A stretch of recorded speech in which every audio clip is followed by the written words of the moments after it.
నమస్కారం పిల్లలు. నేను బిందు. మరియు తిరిగి స్వాగతం.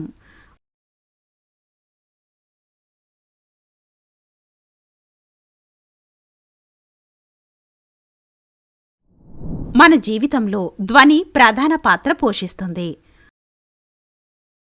మనం ఒకరితో ఒకరు ప్రధానంగా ధ్వని ద్వారా సంభాషించుకుంటాము. మన దైనందిన జీవితంలో మానవులు, జంతువులు,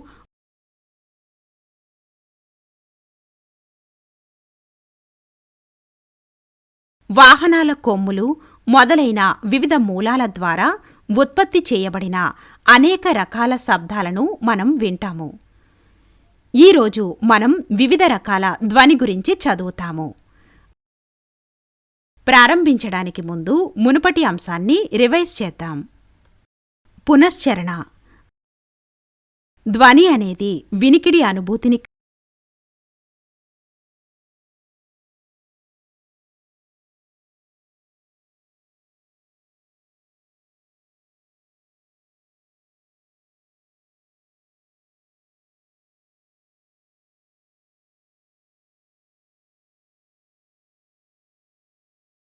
కలిగించే యాంత్రిక శక్తి యొక్క ఒక రూపం. మాధ్యమంలోని కణాలు తరంగ వ్యాప్తి దిశలో అటూ ఇటూ కదులుతూ ఉంటే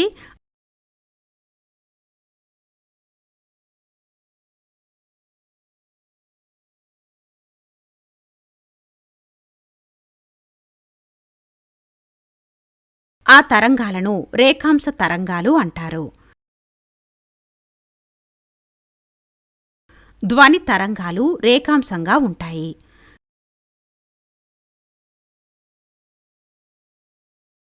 ధ్వని వ్యాప్తి సమయంలో మాధ్యమంలో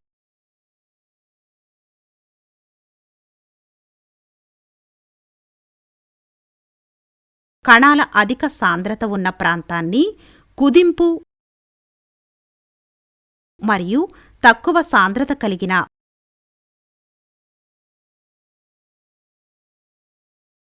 ప్రాంతాలను రేర్ఫాక్షన్ అంటారు.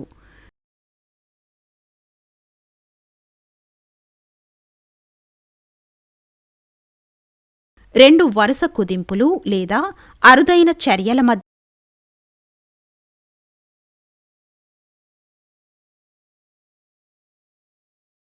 దూరాన్ని తరంగదైర్ఘ్యం అంటారు. మాధ్యమం యొక్క కణాల యొక్క సగటు స్థానం నుండి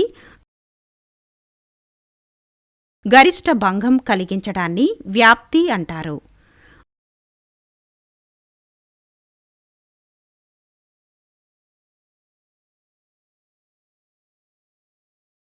మాధ్యమంలో సాంద్రత యొక్క ఒక డోలనం పూర్తి చేయడానికి పట్టే సమయాన్ని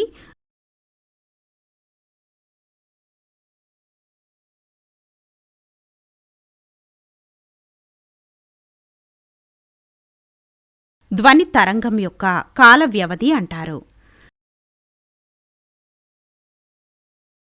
యూనిట్ సమయానికి ఒక ప్రదేశంలో మాధ్యమం యొక్క సాంద్రత యొక్క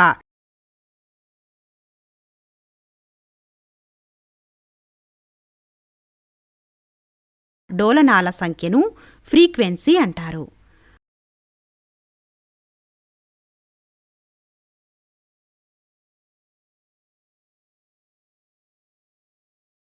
అభ్యాస ఫలితాలు. ఈ పాఠం ముగింపులో మీరు దీనిని గురించి అర్థం చేసుకోగలరు. ఫ్రీక్వెన్సీ ఆధారంగా ధ్వని రకాలు, ధ్వని తరంగాల వేగం,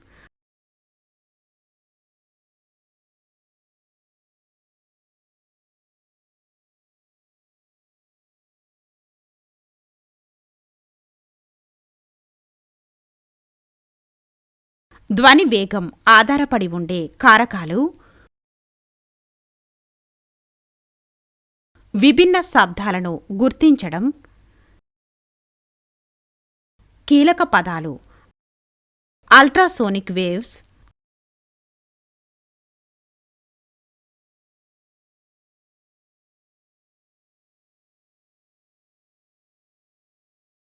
ఇన్ఫ్రాసోనిక్ వేవ్స్,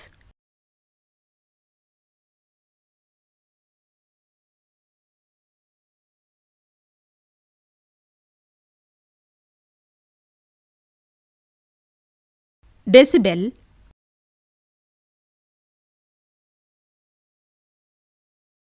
పిచ్,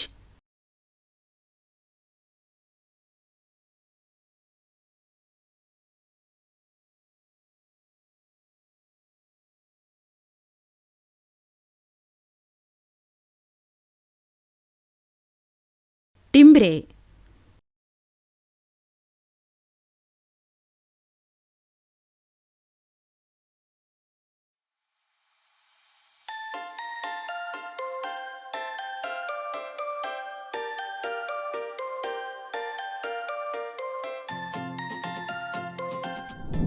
మనం ధ్వని తరంగాలను వాటి పౌనఃపున్యాల ఆధారంగా వర్గీకరించవచ్చు. వినగల తరంగాలు ఇవి 20 హెచ్జెడ్ మరియు 20,000 హెచ్జెడ్ మధ్య ఫ్రీక్వెన్సీని కలిగి ఉండే ధ్వని తరంగాలు. ఇవి స్వర తంతువులు, సాగిన తీగలు మొదలైన కంపన శరీరాల ద్వారా ఉత్పన్నమవుతాయి.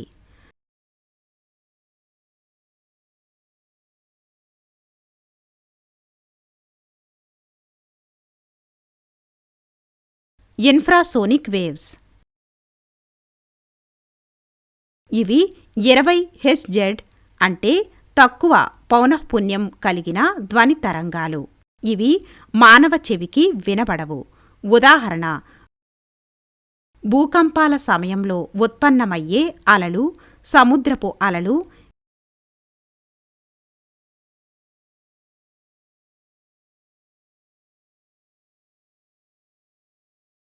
తిమింగళాలు ఉత్పత్తి చేసే ధ్వని మొదలైనవి.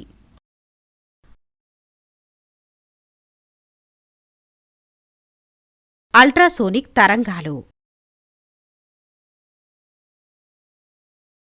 ఇవి 20 kHz కంటే ఎక్కువ పౌనఃపున్యం కలిగిన ధ్వని తరంగాలు. మానవ చెవి ఈ తరంగాలను గుర్తించలేవు. అయితే దోమలు, కుక్కలు, గబ్బిలాలు మరియు డాల్ఫిన్లు వంటి కొన్ని జీవులు ఈ తరంగాలను గుర్తించగలవు. ఉదాహరణ: గబ్బిలాలు ఉత్పత్తి చేసే అలలు. మీరు ఏదైనా వేవ్తో అనుబంధించబడిన వేగం గురించి మాట్లాడినప్పుడు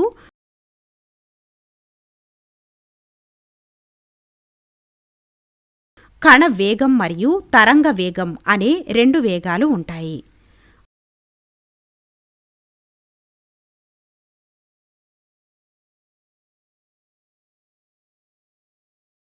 వేగం యొక్క SI యూనిట్ సెకనుకు మీటర్లు m/s. కణ వేగం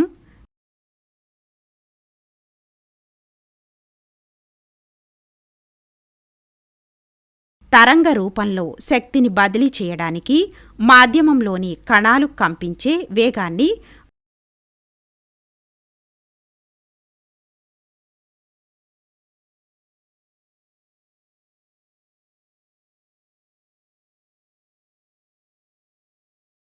పార్టికల్ వెలాసిటీ అంటారు.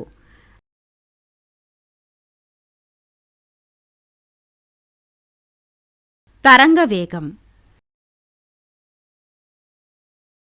తరంగం మాధ్యమం ద్వారా ప్రయాణించే వేగాన్ని తరంగ వేగం అంటారు.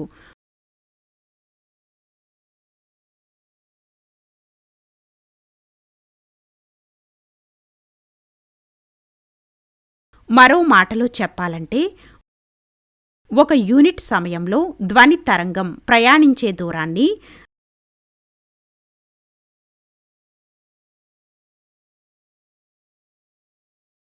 ధ్వని తరంగం యొక్క వేగం అంటారు.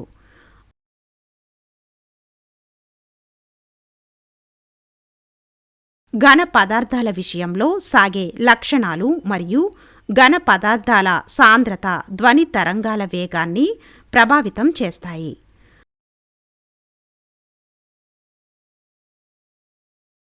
ఘన పదార్థాల సాగే లక్షణం వాటి సాగే మాడ్యులి ద్వారా వర్గీకరించబడుతుంది. ధ్వని వేగం సాగే మాడ్యులస్ యొక్క వర్గమూలానికి నేరుగా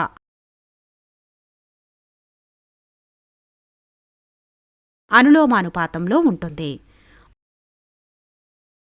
మరియు సాంద్రత యొక్క వర్గమూలానికి విలోమానుపాతంలో ఉంటుంది. అందువల్ల సాంద్రత పెరిగే కొద్దీ ఘన పదార్థాలలో ధ్వని వేగం తగ్గుతుంది.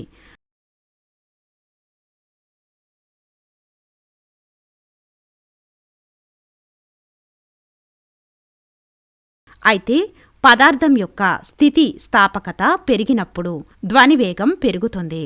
వాయువుల విషయంలో కింది కారకాలు ధ్వని తరంగాల వేగాన్ని ప్రభావితం చేస్తాయి. సాంద్రత ప్రభావం. వాయువులో ధ్వని యొక్క వేగం వాయువు యొక్క సాంద్రత యొక్క వర్గమూలానికి విలోమానుపాతంలో ఉంటుంది.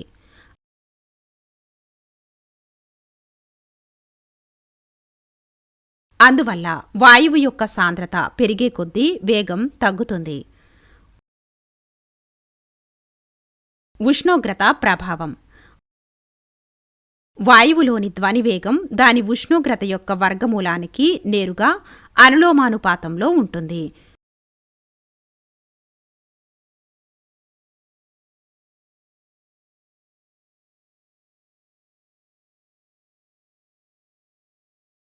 ఉష్ణోగ్రత పెరుగుదలతో వాయువులో ధ్వని వేగం పెరుగుతుంది.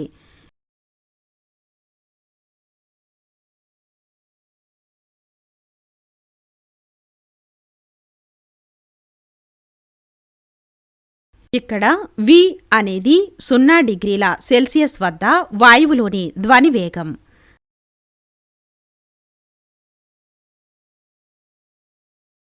గాలికి VO = 331 మీటర్లు పర్ సెకండ్. అందువల్ల ఉష్ణోగ్రత 10 డిగ్రీల సెంటీగ్రేడ్ మారినప్పుడు ధ్వని వేగం 0.61 మీటర్లు పర్ సెకండ్ మారుతుంది.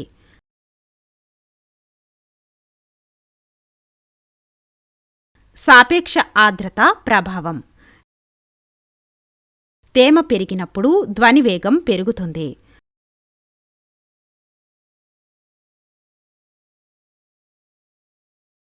అందుకే వర్షాకాలంలో చాలా దూరం నుండి వచ్చే శబ్దాలు స్పష్టంగా వినవచ్చు.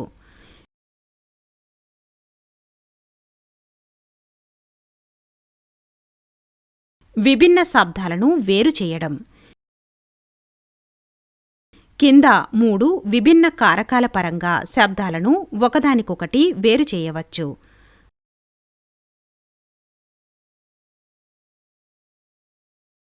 శబ్దం, పిచ్,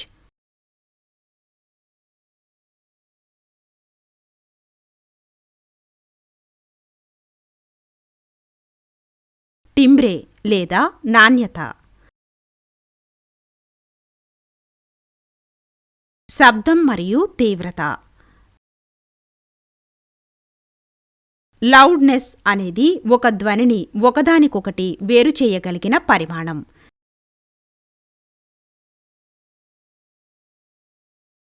రెండు ఒకే ఫ్రీక్వెన్సీలని కలిగి ఉంటాయి. ధ్వని యొక్క బిగ్గరగా లేదా మృదుత్వం అల యొక్క వ్యాప్తిపై ఆధారపడి ఉంటుంది.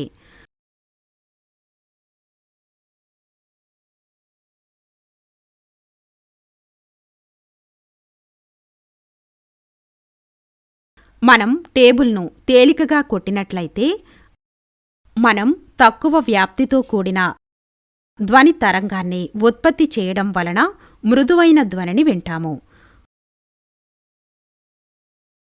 మనం టేబుల్ని గట్టిగా కొడితే పెద్ద శబ్దం వినబడుతుంది. బిగ్గరగా శబ్దం ఎక్కువ దూరం ప్రయాణించగలదు, ఎందుకంటే శబ్దం అధిక శక్తితో ముడిపడి ఉంటుంది. ఒక ధ్వని తరంగం దాని మూలం నుండి వ్యాపిస్తుంది. ఇది మూలం నుండి దూరంగా వెళ్ళేటప్పుడు దాని వ్యాప్తి తగ్గుతుంది మరియు తద్వారా దాని శబ్దం తగ్గుతుంది.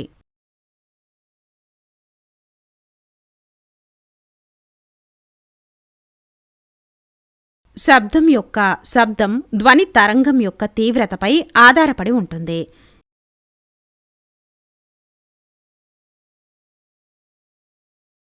తీవ్రత అనేది వేవ్ యొక్క ప్రచారం దిశకు లంబంగా యూనిట్ సమయానికి, యూనిట్ ప్రాంతానికి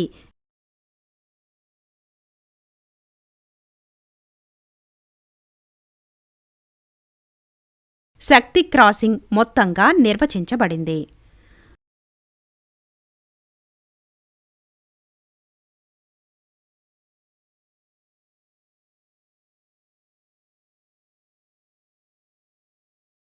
ఒక ప్రదేశంలో వినిపించే ధ్వని తీవ్రత క్రింది 5 కారకాలపై ఆధారపడి ఉంటుంది.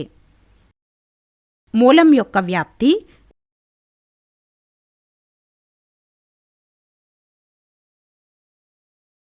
మూలం నుండి పరిశీలకుడి దూరం,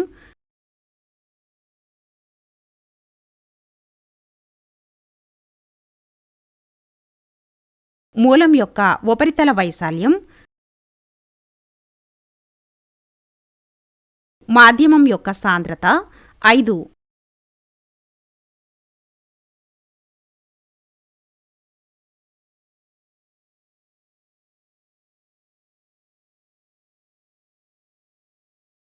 ధ్వని తీవ్రత యొక్క unit decibel.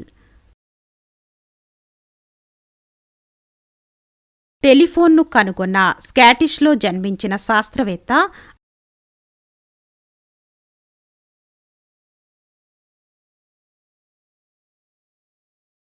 Alexander Graham Bell గౌరవార్థం దీనికి పేరు పెట్టారు.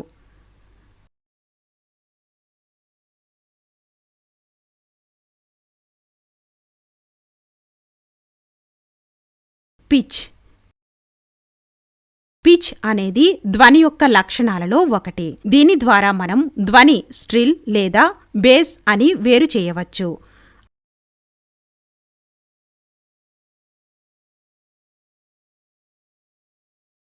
హై పిచ్ సౌండ్ ప్రిల్ మరియు లో పిచ్ సౌండ్ ఫ్లాట్గా ఉంటుంది.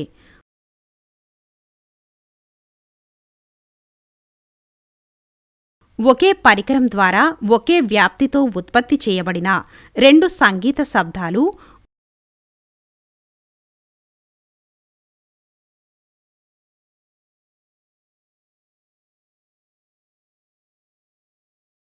వాటి వైబ్రేషన్లు వేర్వేరు పౌనఃపున్యాలు కలిగి ఉన్నప్పుడు భిన్నంగా ఉంటాయి. ఫిగర్ తక్కువ పిచ్ మరియు హై పిచ్ శబ్దాలను సూచించే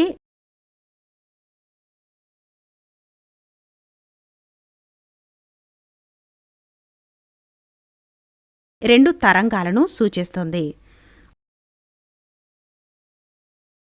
టింబ్రే లేదా నాణ్యత. టింబ్రే అనేది 2 వేర్వేరు వాయిద్యాల ద్వారా విడుదలయ్యే ఒకే శబ్దం.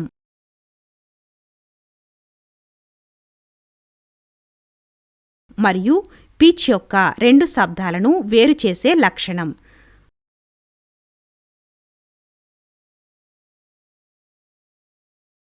ఒకే పౌనఃపున్యం యొక్క ధ్వనిని టోన్ అంటారు మరియు టోన్ల సమాహారాన్ని నోట్ అంటారు.